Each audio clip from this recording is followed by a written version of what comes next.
Rossignol. Après que le Milan manifeste voleur eut répandu l'alarme en tout le voisinage, et fait crier sur lui les enfants du village, un rossignol tomba dans ses mains. Par malheur, le héros du printemps lui demande la vie. Aussi bien que manger un qui n'a que le son, écoutez plutôt ma chanson. Je vous raconterai Thérée et son envie. Qui, Thérée, est-ce un mets propre pour les Milans? Non pas, c'était un roi dont les feux violents me fit ressentir leur ardeur criminelle. Je m'en vais vous en dire une chanson si belle, qu'elle vous ravira. Mon chant plaît à chacun. Le Milan alors lui réplique. Vraiment, nous voici bien, lorsque je suis à jeun. Tu me viens parler de musique? Je parle au bien roi. Quand un roi te prendra, tu peux lui conter ses merveilles. Pour un Milan, il s'en rira. Ventre affamé n'a point d'oreille. Jean de La Fontaine. Le lion et le chasseur, un fanfaron amateur de la chasse, venant de perdre un chien de bonne race, qu'il soupçonnait dans le corps d'un lion, vit un berger, enseigne-moi de grâce. De mon voleur, lui dit-il à maison, que de ce pas je me fasse sur raison.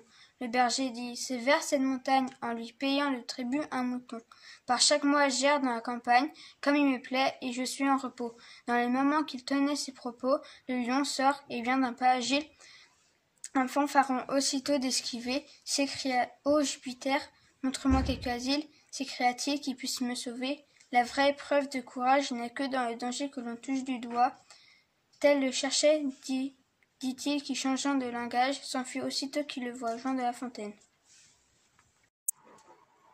Le cerf se voyant dans l'eau, dans le cristal d'une fontaine, un cerf se mirant autrefois, louer la beauté de son bois, et ne pouvait qu'avec peine souffrir ses jambes de fuseau, dont il voyait l'objet se perdre dans les eaux. Quelle proportion de mes pieds à ma tête, disait-il, en voyant leurs ombres avec douleur.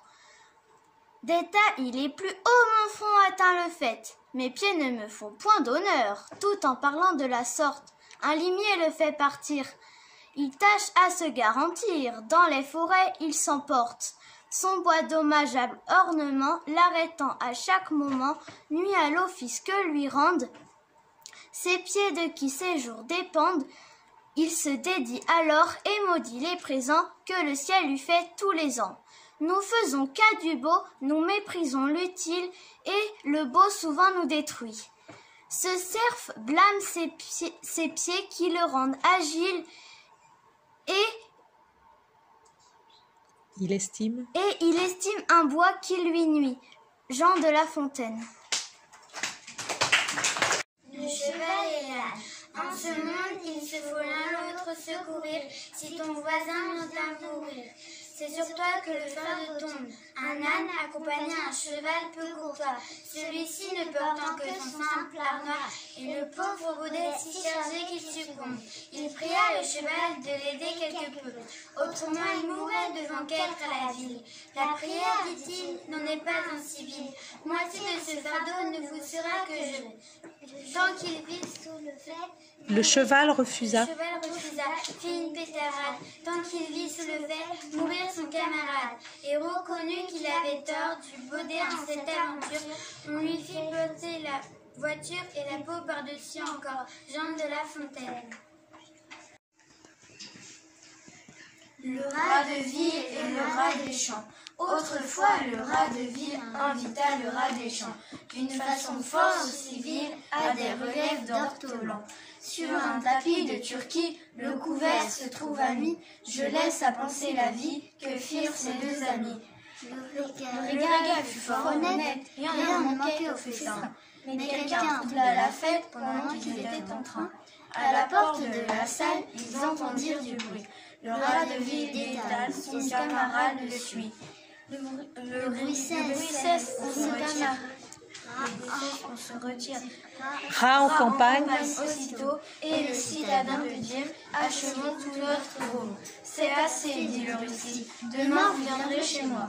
Ce n'est pas que je me pique de tout le festin de roi, mais rien ne vient m'interrompre.